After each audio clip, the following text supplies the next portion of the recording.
என் அன்பு உள்ளங்களுக்கு வணக்கம். நான் உங்கள் வழக்கறிஞர் சரவணன். மீண்டும் ஒரு செய்தி என்ன அப்படின்னா, பிஜேபியினுடைய மாநில தலைவர் மதிப்புக்குரிய அண்ணன் அண்ணாமலை அவர்கள் சில நாட்களுக்கு முன்பு ஒரு மிகப்பெரிய போராட்டத்தை கையில் எடுத்தார். அது மிகவும் பேசுபொருளாக சமூக வலைதளங்களிலே பரவி கொண்டிருந்தது.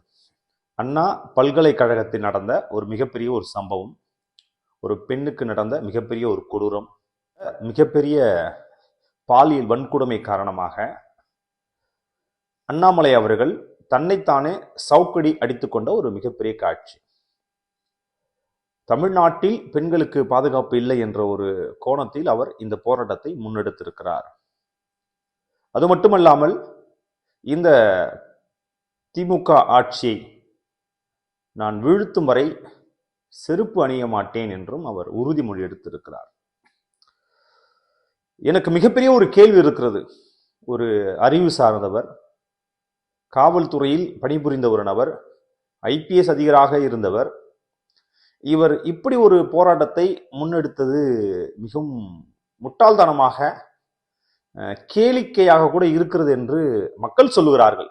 அநேக சமூக வலைதளங்களை நான் பார்த்திருக்கிறேன். நான் சொல்லவில்லை, அவர்கள் சொல்லுகிறதை நான் கேட்டிருக்கிறேன். ஒரு சட்ட ரீதியாக எப்படி அதை அணுக வேண்டும் என்ற முறை கூட தெரியாமல் எப்படி அண்ணாமலை அவர்கள் ஐபிஎஸ் படித்தார்? கேள்வி வருதில்ல. இப்பொழுது இந்த அரசாங்கம் அவர்கள் மீது நடவடிக்கை எடுக்கவில்லை என்று சொன்னால் இவர் போராட்டம் அறிவிக்கலாம், மற்ற காரியங்களை செய்யலாம். ஆனால் இந்த காரியத்திற்கு, இந்த பெண்ணுக்கு நடந்த கொடூரத்திற்கு அண்ணாமலை அவர்கள் செய்துதான் கேள்விக்குறியாக இருக்கிறது.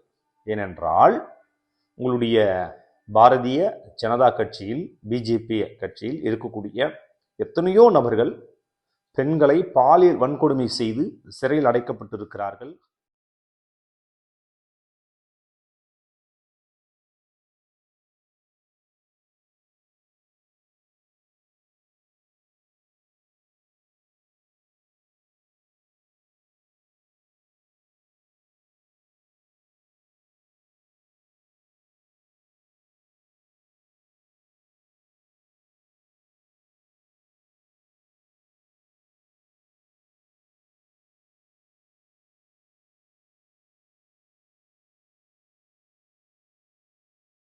அதனுடைய புகைப்படங்கள் செய்தித்தாள்களே வந்து கொண்டிருக்கிறது. அதிகமான நபர்கள் இருக்கிறார்கள். அந்த புகைப்படத்தை நீங்கள் இப்போது பார்த்திருப்பீர்கள். இப்படி இருக்கிற பட்சத்தில்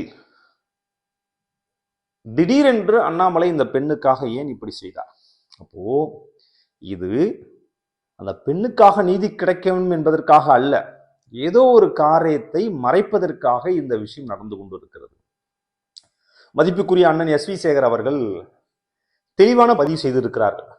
அந்த பதிவை நீங்க பாருங்க. ரொம்ப வேடிக்கையாகவும் கோமாளித்தனமாக இருக்கிறது. இவர் ஒரு மாநில தலைவரா என்ற கேள்வி அவர் எழுப்புகிறார். அது என்னுடைய கேள்வி அல்ல, அது எஸ் வி சேகர் கேள்வி. அவர் உங்களுக்கு கட்சியில் இருக்கிறார், பொறுப்பில் இருக்கிறார் இல்லையா எனக்கு தெரியாது. அது உள்கட்சி பூசல் இருக்கட்டும். ஆனால் உங்கள் கட்சியில் இருக்கக்கூடிய நபர்கள் இத்தனை பெண்களுக்கு பாலியல் வன்கொடுமை செய்திருக்கிறார்களே, இதற்கு அண்ணாமலை ஏன் சவுக்கடி எடுக்கவில்லை? இந்த பெண்ணுக்காக அவர் சவுக்கடி எடுத்தார்ல, சவுக்கு எடுத்து தன்னைத்தானே அடித்து கொண்டார். அப்போது உங்கள் கட்சியில் இருக்கக்கூடிய நபர்கள் இவ்வளவு பெண்களை பாலியல் வன்கொடுமை செய்து சிறையில் அடைக்கப்பட்டு இருக்கிறார்களே, அதற்கு நீங்களே மண்ணவாரி தலையில போட்டுக்கணும்ல, ஏன் போடல? அப்போ நீங்கள் செய்தது எதுவும் மக்கள் நலனுக்காக அல்ல, முழுக்க முழுக்க அரசியல் விளம்பரத்திற்காக, அரசியல் நோக்கத்திற்காக, தன்னை மேன்மைப்படுத்திக் கொள்ள வேண்டும் எண்ணத்திற்காக மட்டுமே அண்ணாமலை அவர்கள் இந்த காரியத்தை செய்திருக்கிறார் என்று ஆணித்தரமாக தெரிகிறது.